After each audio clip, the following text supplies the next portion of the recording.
Here we go, guys. Welcome back to the channel. Let's jump right in. A couple of days ago, we gave this market structure, this chart here with the price path for Bitcoin that we're going to come up into the 200, matter of fact, a declining 200, and then get rejected and pull back. Okay.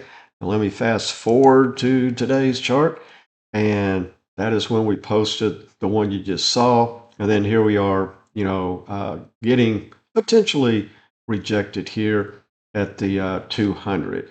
And the bigger the gap here between the low price and the 200, the higher your odds, the higher the probability if you want to go short over here is pretty good. That'll get rejected, pull back, maybe trade sideways before it tries to continue.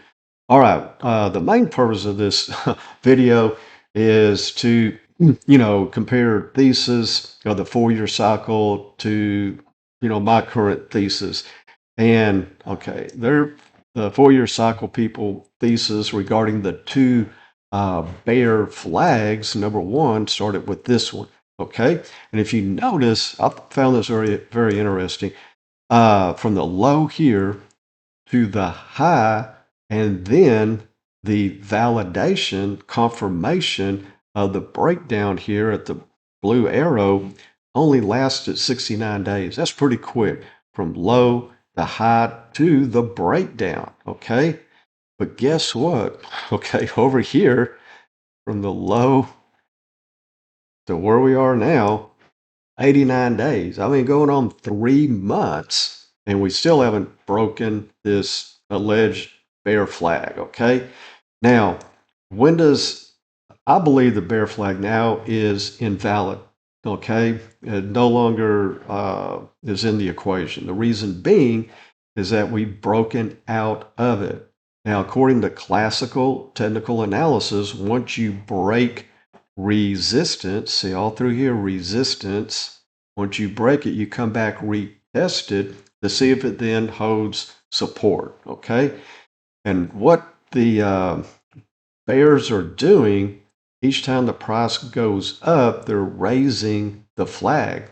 Okay, saying, hey, we're still in the bear flag. Now, are they still going to keep raising it way up here? Okay, that's that's the question. Okay. Right now, the way I see it, the only thing we need to be concerned about is this uptrend line. All that was resistance, came back into this uptrend line here, a bump and run, as I call it, into the 200. And then, yes, I do see, and we need for the chart structure, see, we came straight up, pull back into this area, and see if we can get another push to the upside. Okay, basically a W formation here, a low, higher low, and go. Okay, now if something crazy happens, you never black swan event, an anomaly, yeah, we could definitely break down. But we have several, measured moves on the way up that can help us. We have all these low pivots that were previous support and consolidation zones as price was going up. And also, what I want you to notice is where price started moving up, around really the breakout here, 1st of April. Okay. And that wasn't by coincidence. This whole line here to the upside, this whole channel, that's a lot of money to push Bitcoin up there. Okay. And guess where it came from? Yeah, the institutions. Okay. This wasn't, mom and pop. Over $2 billion of new capital was pushed in. In other words, buying for their ETFs. Okay. So the market shift from outflows, weak sentiment, the choppy market, you've seen that, to strong, inflows by the institutions, by the people that, and I'm not going to read all that to you. You can pause it and do it yourself. But yeah, I see this being a lot more bullish than bearish right now. Okay. Now, yeah, we could pull back into this uptrend line, and we'll see what happens, at that point.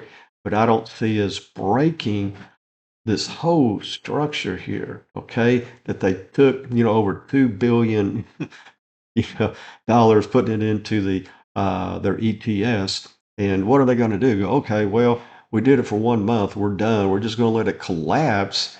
And where we dollar cost averaged all the way up here, we're going to let all that go. We could care less. We're not in this business to make money. We're in it to lose money. So we're going to let Bitcoin drop through this whole structure. Okay. And we worked so hard to put together because it wasn't retail doing it. And then we're going to let this thing drop, literally all the way down there to, 50,000 or 40 something thousand. Okay. I just don't think, I just don't think that's in the playbook. Okay. Now, yeah, we can definitely pull back, so on and so forth. I'm not saying and it's healthy. You can't jump higher without bending your knees. Your kids can't, bounce off the trampoline without, hitting it, making it go lower, so on and so forth. Okay. And then if we go to the weekly chart here, uh, this is even more evidence of strong price action. Okay. See that this was give you a little chart school here for free. Okay. All this area here is support now that we've broken out over it, but previously it was resistant. See right here, once we closed under it, couldn't get back over, closed on it. And then here we are this week. I don't see any major resistance at all. And it's obvious, on the chart here until we get here at this red dashed line around 86,600. Okay. Weeks and weeks and weeks of support is going to be a very strong ceiling, a very strong, resistance zone to try to break up and out of. Okay. So I see us coming up here, come back, maybe retesting. So yeah, we could definitely pull back into the low 80s, high 70s. Okay.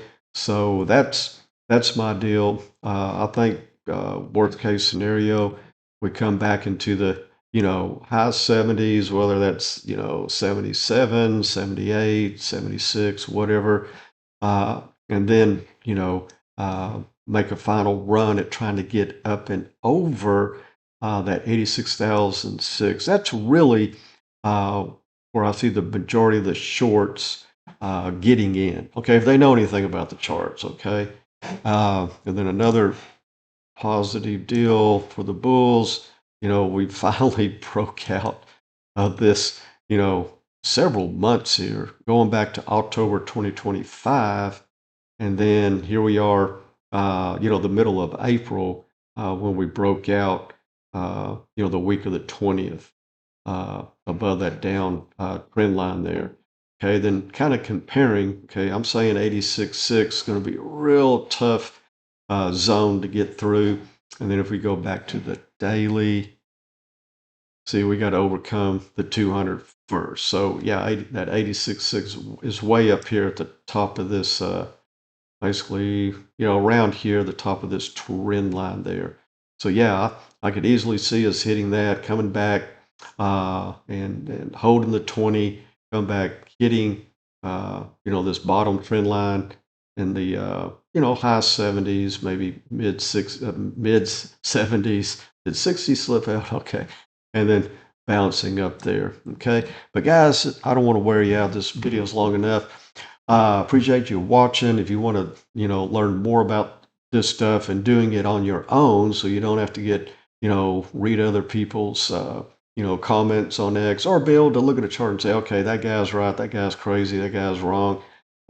This definitely helps you do that to get, clear water rather than trying to see through muddy water. Check out our Patreon group below, and we will see you on the charts.